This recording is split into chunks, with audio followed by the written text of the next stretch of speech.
नमस्कार दोस्तों, स्वागत है आपका बालाजी हिंदी क्लास में। तो प्यारे दोस्तों, इस क्लास में हम ज्योग्राफी के क्वेश्चनों को लेके आए हैं जो SCERT और NCERT बेस्ड क्वेश्चनों को देखने को मिलेंगे आपको। और ये जो क्वेश्चंस आपको मिलेंगे ये सारे क्वेश्चन SCERT और NCERT बेस्ड आपको मिलेंगे। और ये जो आपको क्वेश्चन मिलेंगे ये BPSC TRE 4th में आने वाले हैं और जो पीछे एग्जाम में आ चुके हैं वो सारे क्वेश्चन आपको देखने को मिलेंगे। जैसे BPSC TRE में पूछे गए हैं उसी बेस क्वेश्चन को मैं आपको करवाऊंगा, उससे संबंधित बहुत सारे फैक्टों को मैं बताऊंगा। तो चलिए प्रारंभ करते हैं अपने क्लास को। इससे पहले कई पार्ट में दे चुका हूँ, अगर आप लोग ना देखे हो तो प्लेलिस्ट में जाकर के देख सकते हैं। तो चलिए, पहला क्वेश्चन है, निम्नलिखित में से किस नदी को बिहार का शोक कहा जाता है? ये दोस्तों हर जगह आ चुका है, आपका BPSC TRE में आ चुका है और विभिन्न एग्जामों में दोस्तों आ चुका है जो का त्यों क्वेश्चन। तो इसको कौन सा हो जाएगा? गंगा, गंडक, कोसी, उपयुक्त में से एक से अधिक, उपयुक्त में से कोई नहीं। तो दोस्तों यहाँ बिहार का शोक कहा जा रहा है, किस नदी को कहा जाता है? तो आपका है कोसी नदी को बिहार का शोक दोस्तों कहते हैं।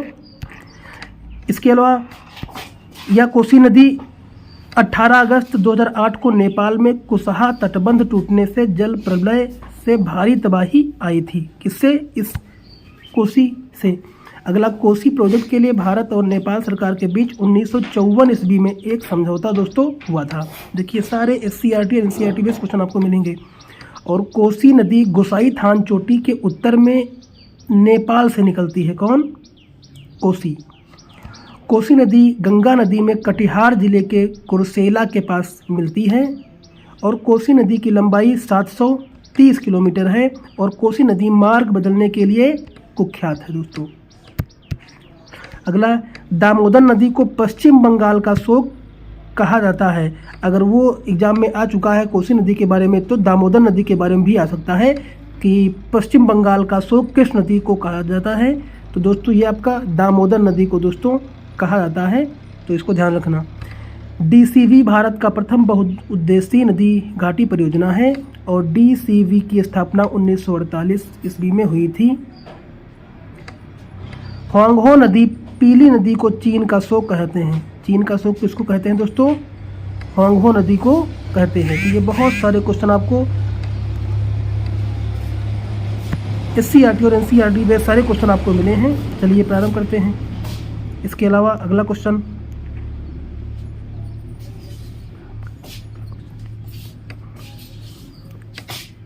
कृष्णा गोदावरी नदी विवाद किन राज्यों के बीच है? तो ये कर्नाटक और आंध्र प्रदेश, कर्नाटक और तमिलनाडु, कर्नाटक और केरल, उपयुक्त में से एक से अधिक, उपयुक्त में से कोई नहीं। तो बताइए कौन सा उत्तर हो जाएगा? तो यहाँ विवाद की बात की जा रही है, किसकी? कावेरी और गोदावरी नदी की। तो ये जो आपका विवाद कर्नाटक और आंध्र प्रदेश के बीच है, तो ऑप्शन नंबर ए आपका दोस्तों सही हो जाएगा। इसके अलावा गोदावरी और कृष्णा क्रमशः प्रायद्वीपीय भारत की दो बड़ी नदी हैं। कौन? गोदावरी और कृष्णा। और दोनों नदियां पश्चिमी घाट की पहाड़ी से निकलती हैं। कृष्णा गोदावरी नदी महाराष्ट्र, कर्नाटक, तेलंगाना, आंध्र प्रदेश के बीच जल बंटवारा को लेकर विवाद है और कृष्णा जल विवाद न्यायाधिकरण का गठन 1969 ईस्वी में संसद द्वारा किया गया था। 2004 में दूसरा कृष्णा जल विवाद न्यायाधिकरण की स्थापना की गई थी।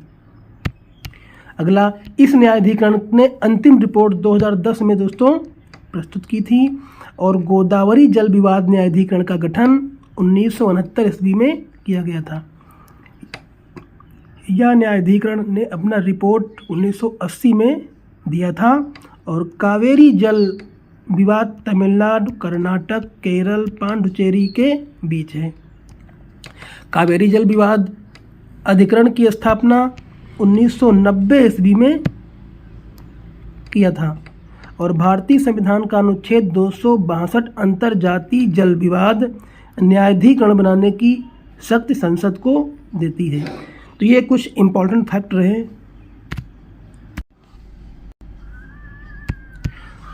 चलिए अगला क्वेश्चन है, निम्नलिखित में से कौन सी क्रांति भारत में विनोबा भावे द्वारा शुरू किए गए भूदान ग्राम आंदोलन से संबंधित है? कौन है? पंचायती राज आंदोलन, रक्तहीन क्रांति, हरित क्रांति और उपयुक्त में से एक से अधिक, उपयुक्त में से कोई नहीं। तो क्रांति भारत में विनोबा भावे द्वारा शुरू की गई कौन सी है? ये आपकी है रक्तहीन क्रांति है, जो विनोबा भावे द्वारा शुरू की गई थी। अब देखिए, विनोबा भावे द्वारा 1951 में पोचमपल्ली गांव तेलंगाना में भूदान आंदोलन दोस्तों प्रारंभ किया गया था, और ग्राम आंदोलन उड़ीसा से विनोबा भावे ने प्रारंभ किया था। कहाँ से? उड़ीसा से ग्राम दान आंदोलन प्रारंभ किया था। और भूदान आंदोलन स्वतंत्र भारत के प्रारंभ काल के महत्वपूर्ण घटना है, और भूदान आंदोलन गांधीवादी विचारों से प्रेरित विनोबा भावे द्वारा चलाया गया समतामूलक समाज की दिशा में चलाया गया एक आंदोलन है। और विनोबा भावे अपना राजनीतिक गुरु महात्मा गांधी को दोस्तों मानते हैं। कौन? विनोबा भावे। और विनोबा भावे 17 अक्टूबर 1940 ईस्वी को प्रारंभ व्यक्तिगत सत्याग्रह के अंतर्गत गिरफ्तार होने वाले प्रथम व्यक्ति थे। और विनोबा भावे पवनार आश्रम के संस्थापक भी थे, और औद्योगिक क्रांति और गौरवपूर्ण क्रांति को भी रक्तहीन क्रांति के नाम से जाना जाता है। तो ये कुछ इम्पोर्टेंट फैक्ट विनोबा भावे से रहे। चलिए अगला क्वेश्चन। बिहार में निम्नलिखित में से कौन सा जिला अभ्रक भंडार एवं उत्पादन के लिए जाना जाता है? तो कौन सा जिला है? गया है, भागलपुर है, जमुई है, या उपयुक्त में से एक से अधिक, या उपयुक्त में से कोई नहीं? बताइए कौन सा है?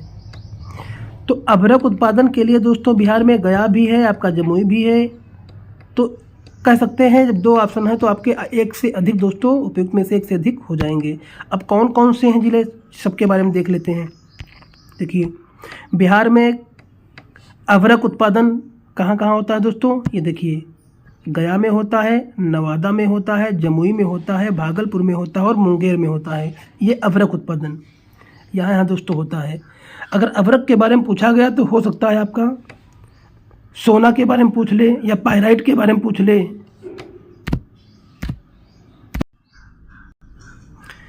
या चूना पत्थर के बारे में पूछ ले, या कोयला के बारे में पूछ ले। तो सोना कहाँ कहाँ मिलता है दोस्तों? सोना आपको बिहार में जमुई में मिलता है, पश्चिम चंपारण में मिलता है सोना। और पाइराइट कहाँ मिलता है? रोहतास में मिलता है। कहाँ? रोहतास में। और चूना पत्थर रोहतास और मुंगेर में भी मिलता है। अगला, कोयला कहाँ मिलता है बिहार में? तो भागलपुर में और मुंगेर में मिलता है। और मैग्नीज कहाँ मिलता है दोस्तों? ये गया में, पटना में और मुंगेर में मिलता है। ग्रेनाइट कहाँ मिलता है? नवादा, मुंगेर और जमुई में। और बॉक्साइट कहाँ मिलता है? रोहतास और मुंगेर में मिलता है दोस्तों। और डोलोमाइट कहाँ मिलता है दोस्तों? ये रोहतास में मिलता है। और चीनी मिट्टी दोस्तों मुंगेर, बांका और भागलपुर में मिलता है। तो बहुत सारे क्वेश्चनों को मैंने आपको इसमें बताया। अगला क्वेश्चन देखते हैं। भारत में सन 1855 में प्रथम जूट उद्योग कहाँ स्थापित हुआ था? बताइए दोस्तों। प्रथम जूट मिल ढाका में, हुगली में, सिसरा में, उपयुक्त में से तो कहाँ दोस्तों? 1855 में दोस्तों सिसरा में आयोजित हुआ था, स्थापित किया गया था। कौन? प्रथम जूट मिल। तो ऑप्शन नंबर सी दोस्तों सही हो जाएगा।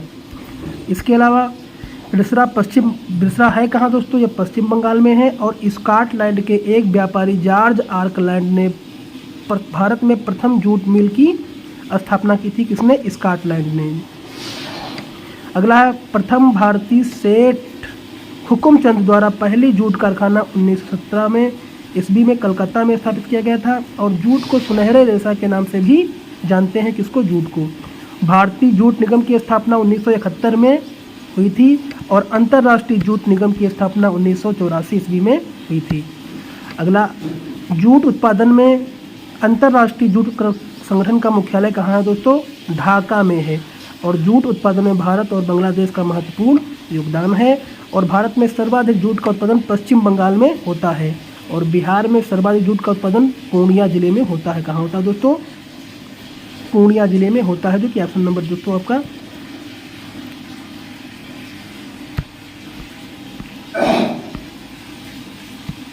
इस क्वेश्चन का ऑप्शन नंबर दोस्तों आपका डी सही हो जाएगा। तो दोस्तों इस वीडियो में इतने ही क्वेश्चनों को रखेंगे। अगर वीडियो अच्छा लगा हो तो लाइक करिए, कमेंट करिए, चैनल को सब्सक्राइब कर लीजिए। और इसके कई पार्ट मैं दे चुका हूँ, और ये मोस्ट इम्पॉर्टेंट क्वेश्चन है, क्योंकि जो बीपीएससी टीआरई में आए हुए हैं उन्हीं क्वेश्चनों को लाता हूं और उससे संबंधित अगर मैं इतने भी फैक्ट बनने वाले होते हैं उन सारे फैक्टों को मैं इसमें कवर करवाता हूं। अगर एक वीडियो आप 1 से 2 बार देख लोगे तो निश्चय ही सारे पॉइंटों में आपसे क्वेश्चन आपके एग्जाम में मिलने वाले हैं टियरी 4th में, क्योंकि क्वेश्चन हमेशा जो है जो बीपीएससी टियरी 4th में आए हुए होते हैं उसी अगल बगल क्वेश्चन बीपीएससी पूछती है। तो इसीलिए उन सारे अगल बगल जो क्वेश्चन बनने वाले होते हैं वो सारे क्वेश्चनों को मैं करवाता हूँ।